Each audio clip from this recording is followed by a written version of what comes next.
A Sucesso Bambuí FM apresenta Polícia em Notícia. Os fatos, os acontecimentos, as ocorrências policiais. Polícia em Notícia. Apresentação: Tenente Carlos.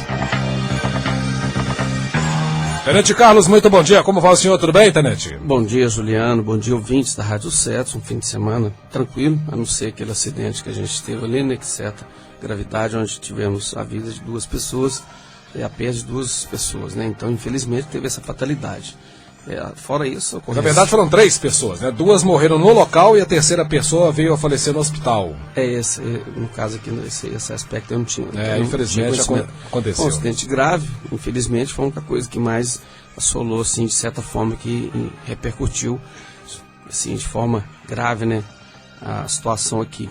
Mas os demais foram ocorrências corriqueiras, começando aqui a resenha no dia 13, às 10 horas da manhã, na sexta-feira. Os militares foram acionados na rua Tapajós. Segundo a vítima, a mesa estava nos fundos do quintal de sua residência, deixando a porta da sala destrancada. Quando retornou para o interior da residência, um elemento não identificado havia furtado um PlayStation 2 com 2 controles. Infelizmente, não há suspeita da autoria do delito. A gente tem que ficar atento. Se você trancar as portas da residência, se você está, e também janelas, se você sair, ausentar, para a gente estar, como diz, dificultando a ação de marginais, para evitar situações como essa. Às 19 horas de sexta-feira, dia 13, os militares foram acionados na rua Francisco Bruno da Cunha. Segundo a vítima, um indivíduo conhecido por Dil BH foi até a porta de sua residência, proferindo-lhe ameaça. O autor evadiu antes da chegada dos policiais militares no local. O cabo Antes e o soldado Gleésio que atenderam a sua ocorrência. Anterior foi o cabo Nelson e o soldado Júnior. Já no dia 14, às 6 horas e 50, no sábado, um acidente de trânsito na rua Oswira Torres envolvendo uma caminhonete Fiat Estrada de cor prata com um caminhão Ford Cargo de cor preta. O condutor do caminhão, ambos os veículos estavam no interior de um posto de combustível, no bairro Lava Pés, quando o caminhão efetuou uma manobra em marcha ré vindo a chocar-se na caminhonete Fiat Estrada. Houve um acordo entre as partes, felizmente não houve vítima. O sargento Ribeiro e o cabo Nelson que atenderam essa ocorrência. Às 13 horas e 50, um outro acidente de trânsito, já em outro endereço, na rua Olímpio Veloso, envolvendo uma caminhonete D10, cor verde, e uma caminhonete, uma Toyota, uma Hilux, de cor prata. O condutor da caminhonete D10 efetuava uma manobra para adentrar com o veículo na garagem de sua residência, no momento que ocorreu um aborramento. Felizmente não houve vítimas, apenas danos em ambos os veículos, de pequena monta, sendo feito um acordo entre as partes, sargento Ribeiro e cabo Nelson, que atenderam essa ocorrência. Como já à noite foi realizada uma blitz em vários pontos da cidade, onde tivemos alguns resultados, foram vários veículos notificados, foram vários veículos abordados, e dentre eles, os locais, né, na Praça Rui Barbosa, os militares fiscalizaram uma Honda CG 125, detectaram que o condutor era inabilitado. Foi feita a notificação pertinente e a motocicleta foi liberada para um condutor devidamente habilitado. Mais tarde, na rua Santos Dumont, os militares abordaram o condutor de um Volkswagen Gol, sendo detectado que o condutor também era inabilitado. Foi tomada as mesmas providências dessa ocorrência. Neste mesmo local, na rua Santos Dumont, os militares abordaram um veículo GM Vectra, sendo constatado que o condutor apresentava visíveis sintomas de embriaguez alcoólica, bem como era inabilitado. Foram feitas as notificações pertinentes e o veículo apreendido. A equipe e a operação contou com a participação do cabo Rodrigo, cabo Euder, cabo Vital, cabo Valdo, soldado Gonçalves, soldado Júnior e soldado Inácio. Um efetivo um pouquinho maior para que a gente pudesse realizar essas operações. Foram vários veículos notificados com outras infrações. Já na data de dia 15, madrugada de domingo, 1h20, os militares foram acionados na rua Francisco Santos. Segundo a vítima, a mesma foi agredida por 2 indivíduos sem causar lesões no mesmo, sendo que a vítima conhece apenas um dos autores. O outro ele não soube dizer o nome, sendo a vítima orientada, está procurando delegacia para estar representando. Os autores foram passadas as características para os militares, mas eles não conseguiram localizar. Cabo Vital e Cabo Valdo atenderam essa ocorrência. às 6 horas de domingo, ontem, os militares foram acionados na rua Santos Dumont, onde estava ocorrendo um incêndio em um estabelecimento comercial. Os militares auxiliaram na contenção do incêndio, onde foi detectado danos em 3 freezer e uma porta de aço, bem como várias coisas que queimaram, né? Mercadorias que se perderam através das chamas. Cabo Rodrigo, Vital e Valdo que atenderam sua ocorrência. Às 18h50, os militares foram acionados na rua Adolfo Nunes, onde, segundo a vítima, seu ex-marido constantemente vem lhe proferindo ameaças de morte. E nesta data o fato veio a ocorrer novamente, sendo que o autor disse que queria matar a vítima e o seu filho. Estaria esperando a mesa na porta de sua residência. O polícia militar foi acionado e o autor ali não se encontrava. Ele havia evadido. Sargento Ribeiro e Cabo Valdo que atenderam esta ocorrência. Já na madrugada de hoje, 0h05, os militares foram acionados na rua Antônio Francisco Silveira Neto, onde, segundo a vítima, seu amazo lhe agrediu com socos e chute, causando lesões em seu olho esquerdo e na boca. A vítima foi levada para a policlínica e medicada e liberada, sendo ela orientada a estar procurando a delegacia na data de hoje, né, para estar representando o Sargento Ribeiro e o Cabo Valdo que atenderam essa ocorrência. Tapiraí não tivemos registro. Em Medeiros tivemos 2 registros. Em data dia 13, às 23h50, os militares foram acionados na rua Chicralha Miguel Elias, onde existe uma loja de material de construções, e segundo testemunhos, acionaram a polícia que o alarme daquele estabelecimento estava disparando. Os militares chegaram no local e não encontraram nenhum sinal de arrombamento, e não havia nada havia sido furtado. Porém, segundo testemunhos, quando o alarme disparou, elas puderam visualizar quando 2 indivíduos corriam e viravam a esquina. Possivelmente eles evadiram, pois eles tinham o intento de cometer algum delito. Como o alarme disparou, eles desistiram. Cabo Moreira e Soldado Bezerra registraram a ocorrência. Já na 0h10 do dia 15, os militares foram acionados na Avenida Veríssimo Gomes, onde, segundo o solicitante, o som vindo de um bar que existia no local estava com um volume muito alto, perturbando o seu sossego. No local, o autor foi advertido, diminuindo o som, e a vítima orientada. O sargento Venâncio que registrou essa ocorrência. Então a resenha sobre as ocorrências são apenas essas. Muito bem, bastante movimentado, né, o trabalho da Polícia Militar nesse final de semana, como de praxe, né, Tenente? O pessoal até pediu fazer blitz, fizemos com a equipe maior, né, alguns militares que estão estagiando aqui, o Cabo Rodrigo, Cabo Vital e Euder, são militares que estão cursando fazendo o curso sargento, que daqui a um mês são sargentos, né? A gente torce para que eles estejam retornando. Então estão estagiando aqui e engrossou, né, o grupo como diz, que estavam trabalhando nessa noite de sábado, onde foram feitas várias abordagens, vários veículos foram notificados por outros delitos, e a gente citou alguns aqui por condução de veículo, por não estar portando nem conduzindo, não serem habilitados. Então fazia sentido as pessoas estarem pedindo, né, mais blitzes na cidade, muita gente dirigindo sem habilitação, isso foi constatado? Não, sempre, gente. Infelizmente, o cidadão, a gente vê, como eu já falei em programas anteriores, a conivência por parte dos pais que entregam a direção do veículo a pessoas, a seus filhos, né, sabe que eles são inabilitados.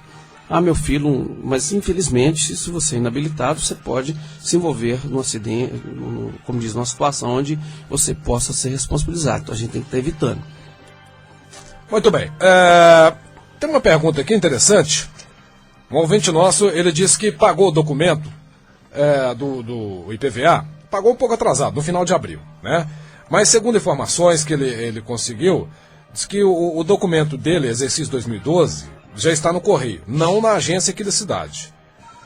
Está em algum local aí que não se sabe onde, está perdido, está parado em uma agência do correio, segundo esse ouvinte nos disse, né, nos relatou. Desde o dia 29 de junho que esse documento está retido no correio. Ele gostaria de saber o que ele deve fazer para retirar esse documento, né, porque daqui a pouco já vão começar a cobrar o exercício 2012 no caso da placa dele lá. Ele tem que procurar o órgão de trânsito responsável, no caso aqui a Polícia Civil, para que eles possam ver o que ele pode ser feito. Porque nós, no momento que se ele for abordado com o veículo, ele usar esse como artifício não justifica. Se ele não recebeu esse documento, não tiver em dia, não pode circular com o veículo. Se ele circular, se ele for abordado, ele está passivo de ser tomado as medidas administrativas, que seria a notificação e a remoção do veículo. Muito bem. Tem uma pessoa que dá uma sugestão, não é, nem em caso de polícia, mas a pessoa gostaria de aproveitar a audiência do programa e dar essa sugestão. Por que aqui em Bambuí, quando liga no telefone 192, a ligação cai no hospital? Não seria interessante essa ligação cair direto na policlínica, já que em caso de socorro, em caso de acidente, parte da policlínica e não do hospital a função de ir lá, né, dar o primeiro socorro. Aí a pessoa é levada à policlínica e de lá encaminhada para o hospital. É uma sugestão aí de um ouvinte nosso. É interessante. Realmente, aí no caso da parte de telefonia, né? É porque realmente quanto mais tempo você perde, né, num caso de um acidente, menos a pessoa vai ter chance de sobreviver, né? Quanto mais rápido for o socorro, mais chances há de sobrevivência. A pessoa pensa nesse aspecto. A gente até, falando sobre o negócio de acidente, né? O acidente aqui, pelo que a gente foi por volta das 17 horas, né? Por aí, é isso. Então, esse é um horário que, principalmente no fim da tarde, o sol ele ofusca muito a visão. Então, a gente fica atento. É claro que a gente não queria que isso acontecesse, mas que a gente não quer que novamente aconteça. Então, a gente fica atento, principalmente no raiar e no entardecer, os horários onde o sol ele dá aquele ofuscamento. E, às vezes, as luzes artificiais do veículo ela não tem uma visibilidade muito grande. Certo? Então é muito perigoso, a gente ficar atento para a gente evitar situações como essa, que infelizmente nós tivemos 3 vídeos, como você mesmo disse. O senhor tocou num ponto importante, existe até um nome engraçado para isso, mas é que quando realmente o sol já se pôs e a noite começa a cair, aquele intermédio, quando a pessoa está na estrada dirigindo, então você tenha, para quem está dirigindo há um bom tempo, está dirigindo lá umas 2, 3 horas durante o dia, está entardecendo e vai entrando à noite, esse horário, essa iluminação chama lusco-fusco, é um nome até estranho, mas é um nome correto, lusco-fusco, e é um momento de grande perigo, porque você está acostumado com a claridade, né, e vai entrando à noite, então é um momento de muita atenção. No caso desse acidente, infelizmente as vítimas faleceram, né, mas o sol pode ter contribuído e muito com isso, porque na posição que o carro estava, ele bate e tampa realmente a visão do motorista. Então tem que ter muita atenção mesmo, né, tenente? Esse horário, principalmente, como se for a luminosidade do veículo, os faróis, eles têm pouca claridade nesse horário. Principalmente essa mudança entre a luz da noite, do sol, né, que a gente está acostumado, né, e as luzes do farol do veículo, elas, normalmente nesse horário, essa mudança entre a noite e o dia, ela realmente tem pouca luminosidade. A gente pode fazer esse teste. Nesse horário você sai na rodovia e você vai ver que se o farol clareia pouco. Não é clareia pouco, ainda existe aquela luminosidade. Isso, natural, então acaba, né, você tendo às vezes aquela dificuldade. Então a gente fica mais atento. Acho que a atenção na direção de um veículo tem que ser em qualquer situação. A gente tem que ficar atento.